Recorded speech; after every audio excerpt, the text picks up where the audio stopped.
If you find yourself in a conversation about Jews, the topic usually turns to their wealth. After all, out of America's 400 richest billionaires, 100 are Jewish. So, where does all this wealth come from? You will be amazed as you watch. Throughout history, Jews have continuously faced slavery and exile at the hands of the Egyptians and Romans.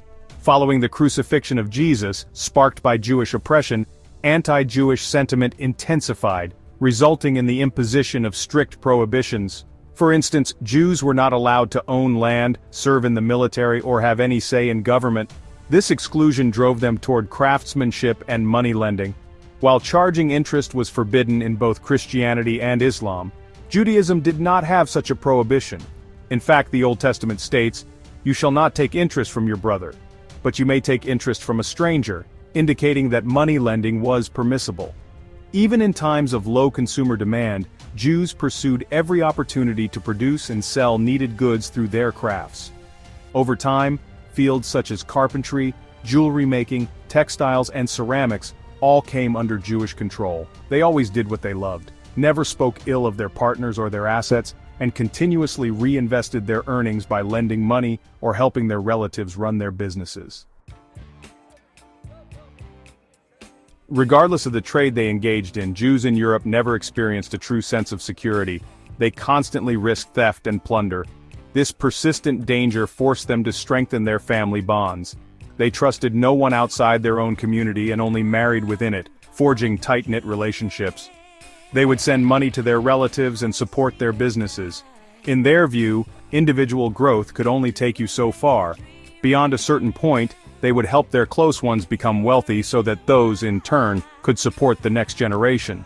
This strong family network became their #1 strategy. Jews performed their work with passion and at the end of each day, produced finely crafted products. You've likely heard the stories of how they started from a small shop and eventually expanded worldwide. This tradition of passing on experience is a testament to their method. If a Jewish pharmacist exists, his son would likely follow in his footsteps, and perhaps even his grandfather was a pharmacist. Eventually, that descendant would acquire the expertise to establish a pharmaceutical company. This generational transfer of experience enabled them to become the owners of some of the world's largest companies. Even today, while many prefer not to follow in their father's footsteps, historically Jews have sustained their presence in numerous sectors through this method. The trait of never being ostentatious among Jews comes from history. In earlier times, if a Jew appeared flashy, he would likely become a target for theft. Therefore, if they earned $10, they lived as though they only had $1. They would give to charity, allocate funds for religious observance, and save most of their money. This approach was reflected in their business practices as well. They never started an enterprise on credit. They allocated a small portion of their funds for risk management in business, and saved the rest to avoid hardship later on. In this way, even if they failed, Jews managed their situations well. Their ability to handle such adversities stemmed from their strong educational background, which brings us to the next point.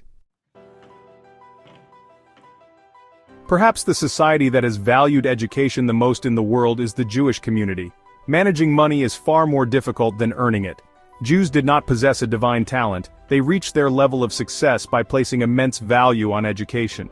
Poverty is not a matter of chance, but the result of poor choices. While education was once reserved for the elite, in Jewish communities everyone received equal education.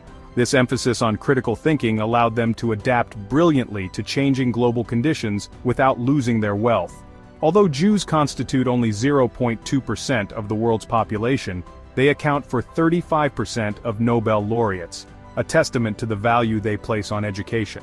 In Jewish culture, education begins at home, where the practices of modest living and saving money are learned from one's family. Before the Industrial Revolution, Jews had accumulated wealth through money lending and craftsmanship. With the advent of the Industrial Revolution, they became the financial powerhouses of the New World. In the emerging industrial society, the greatest need was capital for factories and new ventures. When someone lacked funds, they would directly approach Jews for money. In return, the Jews either took equity in the venture or multiplied their money through high interest. Since Jews were not allowed to own land, this method enabled them to become some of the richest people in the world. When you combine all these factors, you can draw many lessons. The key is to integrate these strategies into your daily life. I hope you can apply these insights in your everyday routine and find them useful. Don't forget to subscribe, like, and comment.